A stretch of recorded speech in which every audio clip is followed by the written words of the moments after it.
Hi guys, welcome back to Not Real Class. Hopefully you guys are all somewhere safe and quarantined during all of this ridiculousness. It's a bummer that we're not all in the same room together, but at least you don't have to look at me, so that's probably good, right? Also, I can't tell if you're on your phone, unless you're watching this on your phone, in which case you're definitely on your phone. Anyway, comparison tests. So, like we said last class, the integral test does not tell you what a series sums to. So, everything from here on out doesn't tell us what we sum to. So, what that means is that if I don't like a series, I can actually just replace it with another series, since nothing I'm going to do is going to tell me what it sums to anyway. So, let's get going. So we'll have two different comparison tests and then recall Shaq and a 2-year-old. So for reference, if you don't understand how tall Shaq is, there's this picture. Okay, so this is Yao Ming on the left, and he's actually even taller than Shaq, so that breaks this a little bit, but Yao Ming is harder to say. The guy on the right is Kevin Hart. He's an actor, and he is 5'4". So think about that for a second. 5'4", and then Shaq in the middle is 7 foot something, and Yao Ming is even taller than that. So Shaq is a very, very, very large person. Yao Ming is even larger. So just think about people that tall when we're doing this. Okay, so let's look at these three series. Okay, so which one probably has the largest sum? Well, let's look at the terms. So which one is biggest? So 1 is bigger than a half. And a fourth is bigger than a fifth, and a ninth is bigger than a tenth. Make that say the right thing. 16th is bigger than a 17th, and a 25th is bigger than a 26th. So this one has to have the largest sum, because each of the terms individually is biggest. If I had to guess what these actually are, well, I don't have to guess because I wrote this, but this one is 1 over n squared. This one is 1 over n squared plus 1. And this one is a little bit trippier. This is, what gives you 1 and then 5 and then 11? I think this is 1 over n squared minus n plus 1. No, that doesn't make any sense. Plus n minus 1? So 4 plus 2. Yeah, that's it. So this is 11 is 16 plus 4 minus 1? No, 9 plus 3 minus 1? Yeah, there we go. And this is 16 plus 4 minus 1. Yeah, we're good. Okay, so both of these things are smaller than 1 over n squared, because bigger on the bottom is smaller overall.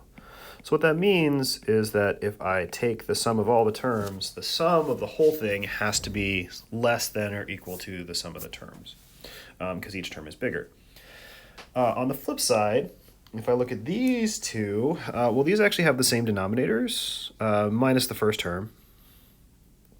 So these 4 terms, these are the same, and the denominators are smaller because well, not the first one. Frowny face.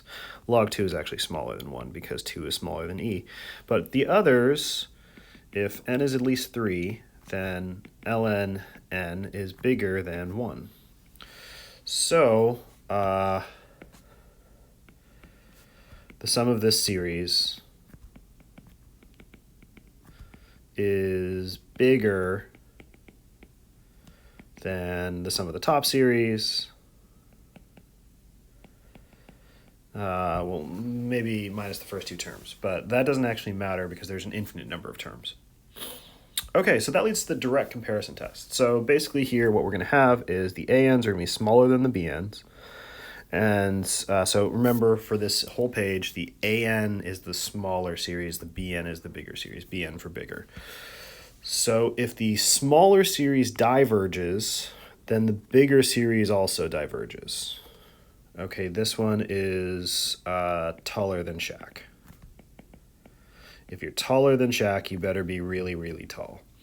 And then if the bigger series converges, then the little series also converges. So this is shorter than a 2-year-old. I won't use Kevin Hart because some of you may be shorter than Kevin Hart, and so that could be a useful comparison, theoretically. And remember, for the other two cases, nothing can be concluded. So if you're shorter than Shaq and taller than a 2-year-old, these are both useless. Okay. Also note that this inequality has 3 parts. What were these 3 parts? This is the 0 is less than or equal to an is less than or equal to bn. So this 0 is here just to prevent silliness with the negative or alternating signs. So for example, this inequality holds, not with the 0. That's the point of the 0.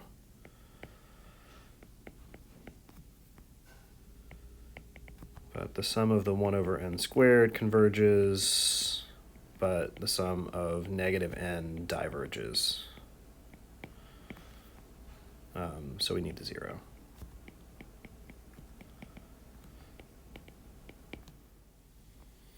So here are the steps. This is what I will think about before I do any of these comparisons. Now, the weirdest thing about a comparison test is you actually have to know the answer before you even start the question. If you don't know the answer, then you don't know what to compare to. So for example, if I don't know if a series converges or diverges, I don't know if I should be thinking about Shaq or a 2-year-old. So the first thing we're going to do is we're going to kind of take the limit of the sequence rule to decide what to compare to. So this is the thing that we did with integrals where I said, well, what wouldn't matter if this were a limit? So we're going to do that in a second. And then you need to decide the answer before you do anything else. Then we're going to write our inequality, one of these two, depending on whether... So this is always going to be the sequence we're working with, and then this will be our comparison. And so the comparison, which direction it goes in, will depend on whether we want to be shorter than Shaq or taller than a 2, or yeah, whether we want to be taller than Shaq or shorter than a 2-year-old. So remember that being shorter than Shaq or taller than a 2-year-old doesn't make any sense. And then check if your inequality actually holds, and then we'll basically write this sentence verbatim. So those are our steps. Let's do an example. So does the following series converge or diverge? So if this were a limit, what I will think that doesn't matter is this. This plus 1 probably isn't important. So if I removed the plus 1, what I get is I get this series instead. So I have 1 over the square root of n cubed, and this is the sum of 1 over n to the 3 halves. Now this is a p series where p is 3 halves, so I know that this series converges. That makes this series a 2-year-old, so I want this guy to be shorter. So I will do this order. So this is shorter than a 2-year-old.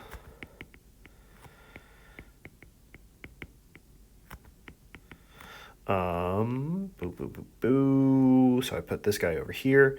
Note that I put the sequence, not the series, because I want to say that the terms are smaller, not the series itself. So there's no sigmas here. These would be wrong. Don't put a sigma there. Don't do it.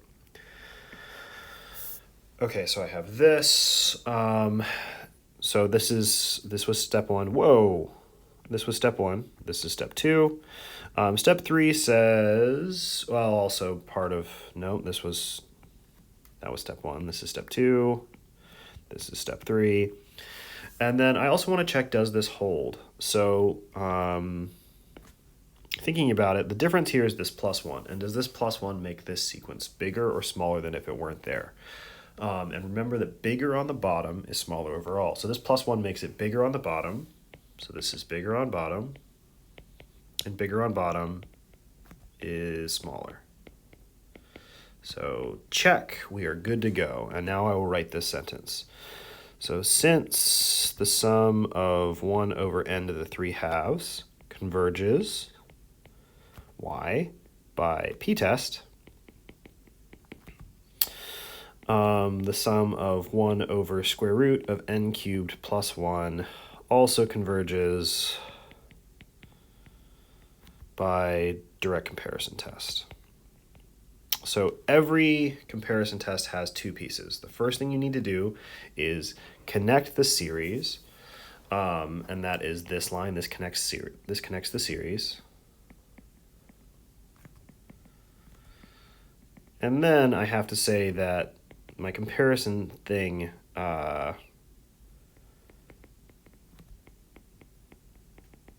also converges. So I connect the two series together, and then I say that the thing I'm comparing to converges. So the connecting is saying shorter or taller than, and then the converges, diverges is saying really tall or really short. So for example, if I say John Smith taller than John Smith, that's not super helpful because I don't know how tall John Smith is. I have to say taller than Shaq because we know that Shaq's really tall. Okay, for the purpose of comparisons, we have the following hierarchy. I said this in class a while ago, but this is just who is bigger than whom when n gets large. So our crappiest thing is a constant. So 1, for example, 1 is less than log n if n is bigger than e. So constants lose to log. Eventually a log will beat a constant, no matter how small the log is. Polynomials will beat logarithms, and then exponentials will beat polynomials. That's this one. Exponential beats polynomial. We'll define a factorial actually during the next lecture or the lecture after, but we don't need to know what this is right now. This is a factorial, but we'll worry about it later. And then this thing is smaller than n to the n. Okay, so let's just do a ton of examples really quick. So the first thing that I should think is what doesn't matter. If this were a limit, the -1 doesn't matter. Let's just go ahead and circle these. That probably doesn't matter. Everything here matters. Everything there matters. Okay, so this one probably doesn't matter, so I should be comparing to this. This is 1 over n to the 1/2 if I don't have the -1. So this diverges by p-test because p is half. So I should say that this is now taller than Shaq territory, so I want the inequality to go this way. So again, this is Shaq, and this is taller, because if you have shorter than Shaq, it doesn't mean anything. Always throw that 0 in there. Throw in the equals to cover your butt. And so this diverges by dct. Again, I want you to write that sentence if this is on a quiz. I'm not going to write it every time on this page. Okay, so the thing I should compare to here is the sum of 2 to the n over 3 to the n. And then this is geometric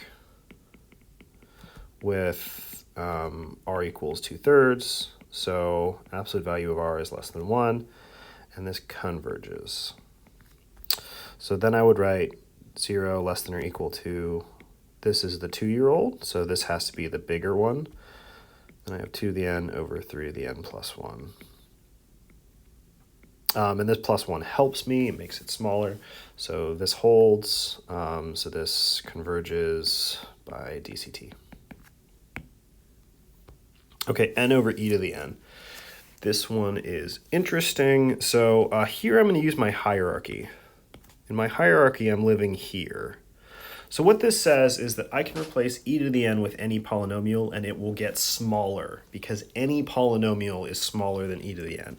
And so I just have to think about how big of a polynomial I need to sufficiently beat n to get convergence by p-test. If you're feeling silly about it, you can just pick something big. So let's just say, well, this is true. N to the 5th is actually smaller than e to the n as long as I wait long enough. So that means that 1 over n to the 5th is bigger than 1 over e to the n. And that means that n over n to the 5th is bigger than n over e to the n.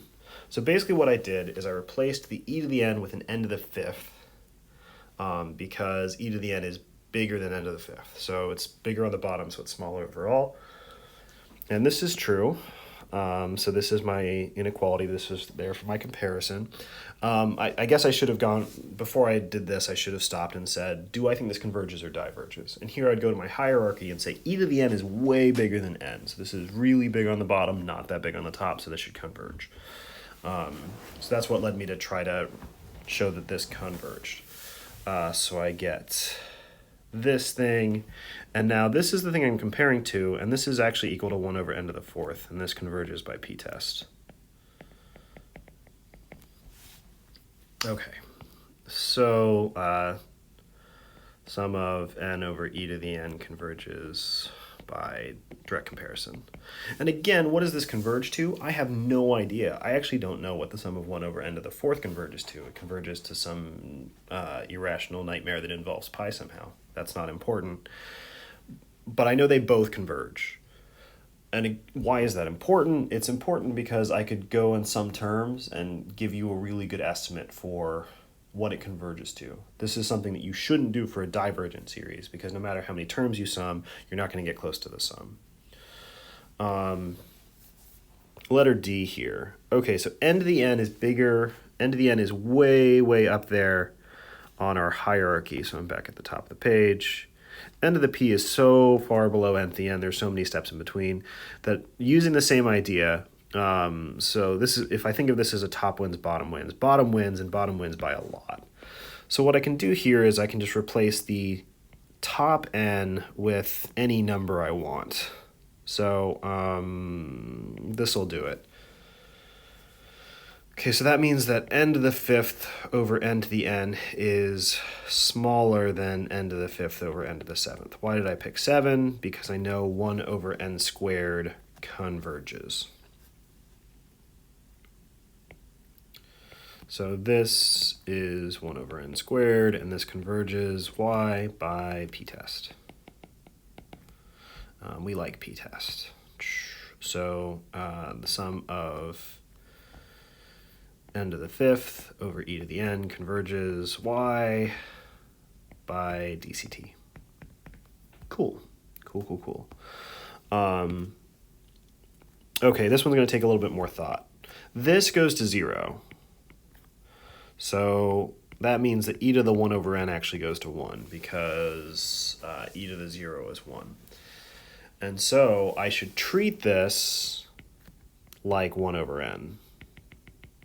And 1 over n diverges, right? This diverges by p-test. So now, without putting more thought into it, I'm going to write this inequality because this is taller than Shaq. I'm living in taller than Shaq territory. And now I just need to ask myself, does this inequality hold? So is e to the 1 over n bigger than 1?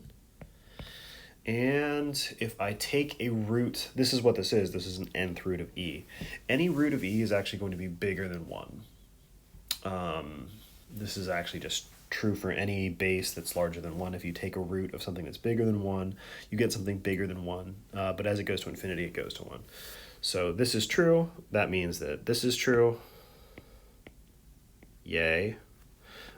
So since the sum of 1 over n diverges y by p-test, here I'll actually write our sentence.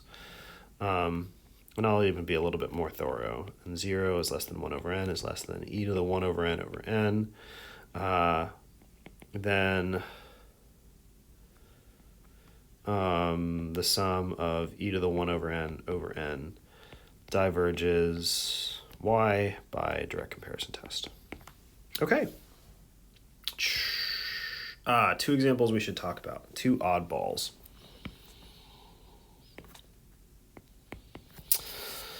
So for f here, what you should probably think is that log n is really small, so probably doesn't matter. So I should just think about this series. And this series converges by p-test. So what I want to say is this. I want to be in shorter than a 2-year-old territory, but frowny face, log n is bigger than 1. And I can't just put a different number on top of here. Like if I put a 5 there, log n is also bigger than 5 if I give it enough time. So what I should think about here is how much margin for error do I have? How much does this converge by? That's a weird sentence. What I mean is how much smaller could I make this and still converge? So the line for converging is p equals 1. So I just need p to be bigger than 1. So I can give up a little less than a half. Because what I have now is 3 halves.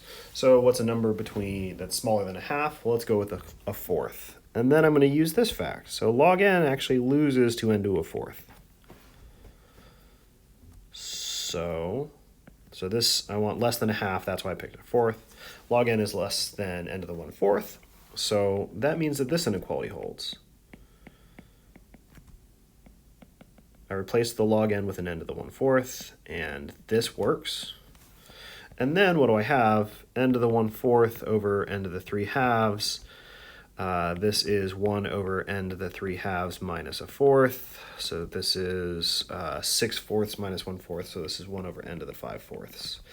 And the sum of 1 over n to the 5/4 converges by p-test. So we're good to go. Therefore, the sum of log n over n to the 3/2 converges by DCT. Fancy, fancy. These ones are counterintuitive, but if you see, the reason these are on the oddballs page, if you see something look specifically like f, this will always converge. So as long as you have some leeway, that log n isn't going to break anything. Note that this one diverges. We were actually able to do this before we got to p-test, because this is an integral you can do. You could u sub log x here, and this diverges. So side note,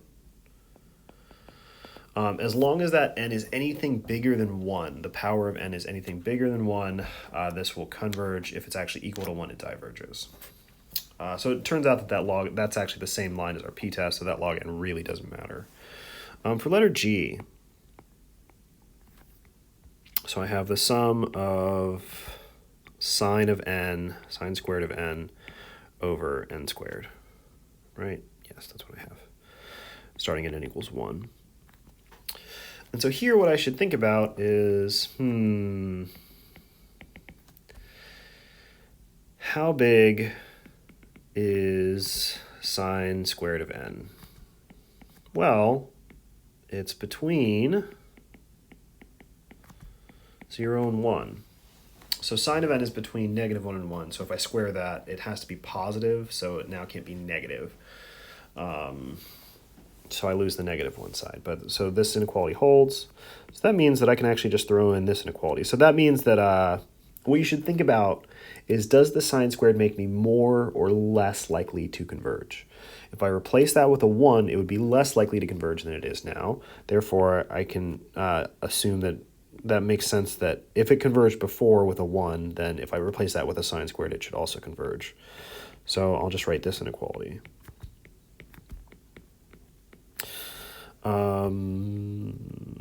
Yeah, and this is true because 1 is greater than or equal to sine squared of n all the time.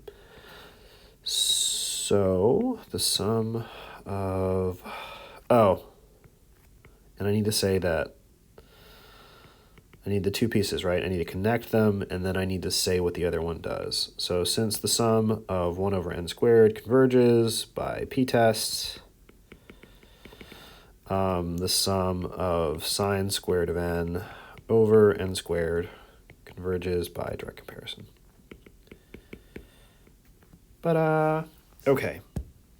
Here are a bunch of examples which you should work through on your own. So you should pause the video at this point and then work on these. So remember, what you should do is you should look at it, decide what doesn't matter. So for letter A, the 1 and the -2 don't matter. And then you should decide the whether that converges or diverges, write your inequality, and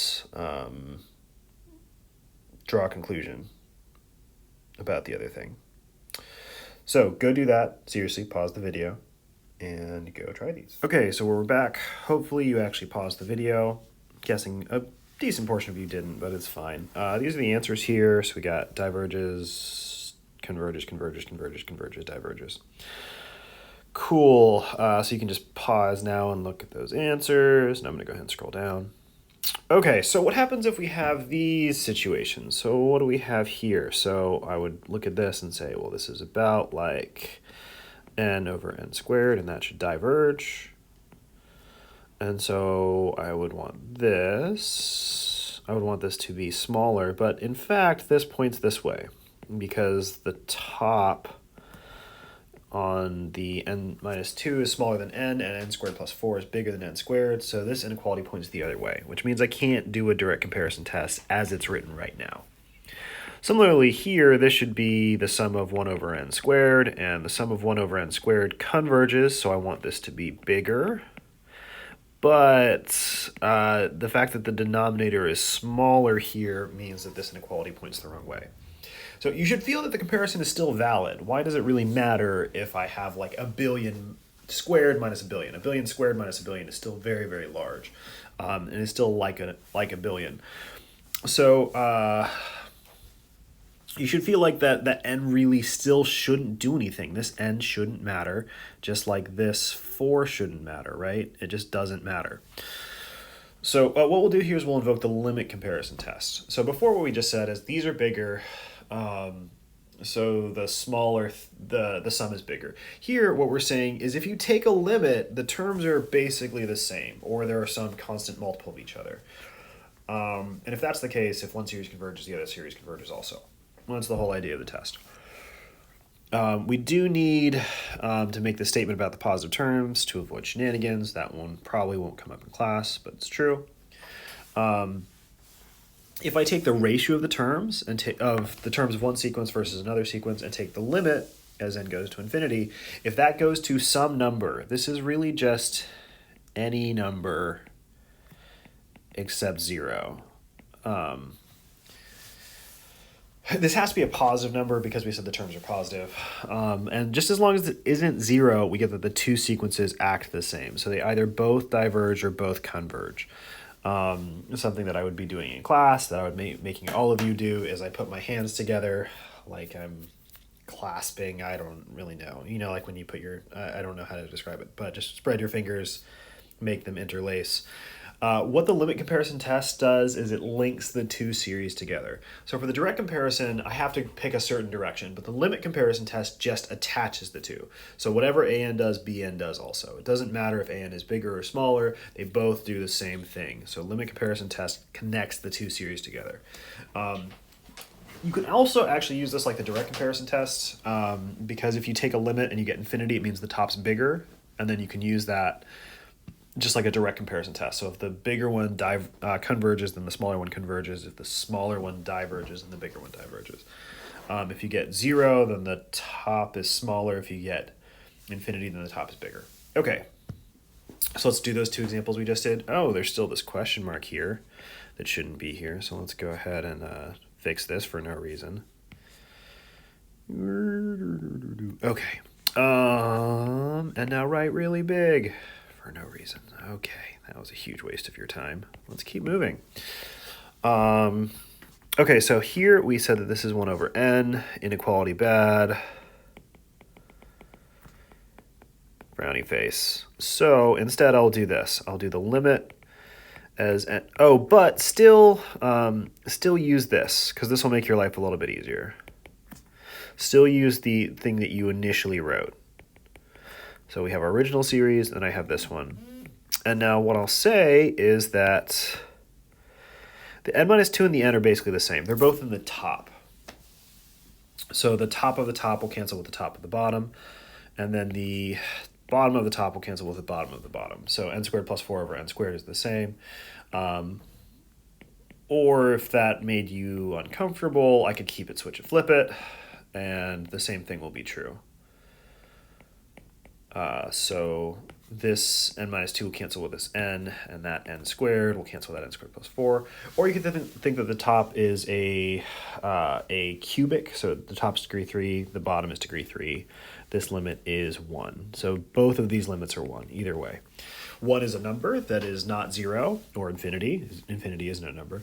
So since sum of n over n squared converges, why?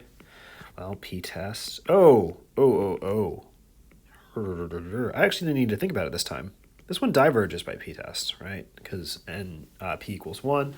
So since this diverges by p-test, the sum of n minus 2 over n squared plus 4 also diverges by limit comparison test. Whatcha? Okay. Now we have, we already established that this one doesn't go in the right direction. So I have 1 over n squared minus n minus 3 over 1 over n squared. And this limit again is 1. So the bottom of the top will cancel with the bottom of the bottom. We just get 1. So since this series converges by p-test, the sum of 1 over n squared minus n minus 3 also converges by limit comparison test. Okay, so here I would look at this and say this is about like 1 over square root of n squared, which is the sum of 1 over n. And then I would want this inequality. I would want this to be smaller. But the one on the right is bigger on the bottom, so it's smaller overall, so this doesn't work. So now I take the limit as n goes to infinity of 1 over square root n squared plus 2n over 1 over n. The bottom on the top is about like n, square root of n squared is n, so that cancels and I get a 1. So this converges by LCT. We should really be writing that full thing every time, but this is an interesting one. I've got n times e to the 1 over n cubed minus 2. As we said before, the top is bigger than n and the bottom is smaller than n cubed. So this should take me to n over n cubed, but it is bigger, which is not the direction I want. I wanted this to be smaller than a 2-year-old. But I'm in bigger than a 2-year-old territory, which tells me to use the limit.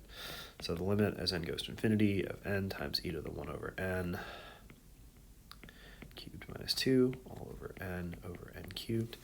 And again, it's a little bit silly that I'm writing n over n cubed here instead of 1 over n squared. The reason I'm not simplifying is because I want that cancellation. That cancellation makes my life a lot easier. If you prefer to do it the other way, that's fine. It works. Okay. That cancels that. This cancels this. And this limit that's left, e to the 1 over n as n goes to infinity, is e to the 0, which is 1. Okay, so this one converges. Well, what does the other thing do? This one converges by p-test. So this converges by LCT. Okay, let's do one more here. I have the sum from n equals 1 to infinity of arctan of n over 1 plus n squared. So I have a couple methods I could do here. So I could integral test this. This is a great candidate for integral test since this is a wonderful substitution. U is arctan and du is 1 over 1 plus x squared. But I don't really like the integral test. The integral test is very frustrating. So instead I could do this. There's two ways of thinking about this. So what does the arctan of n go to? Well, arctan of n goes to pi over 2. So I could do this. I could do the limit as n goes to infinity of arctan of n over 1 plus n squared. And let's just do this. I claim, looking at it, that since arctan is bounded, it doesn't actually matter for this. So I could just do a 1 here. So here the 1 plus n squared is just straight up cancel, and the limit of arctan is pi over 2. And since this is not 0 or infinity, we're good to go. And so this, that I shouldn't have done though. Let's go back. And then why is this bad? I'm not going to delete this out of the video because we should talk about it. So that's good. I like that. Also, that 2 is so creepy looking. Let's fix that. Go away, bar. Thank you. This is not a p-series. Now, I could get this with a DCT, but let's just take this in one go. So to get this to happen in one go, I'll do the original series, and then I'll just compare to 1 over n squared. And these will still cancel as desired, and I get pi over 2 still. So that's good. So since 1 over n squared converges by p-test, this should be the sum. Sum of arctan of n over 1 plus n squared converges by LCT. Or since I really could have done this, arctan of n is bounded above by pi over 2. So this is true, and then this 1 actually helps me. And then this converges by direct comparison. So there are examples of comparison tests. So the thing that you should remember as you go to do your homework is think about what doesn't matter as n goes to infinity, and then just think, is this taller than Shaq or shorter than a 2-year-old? And I will post a video of doing a bunch more examples at some point. So hope you guys are staying safe. Have a good one.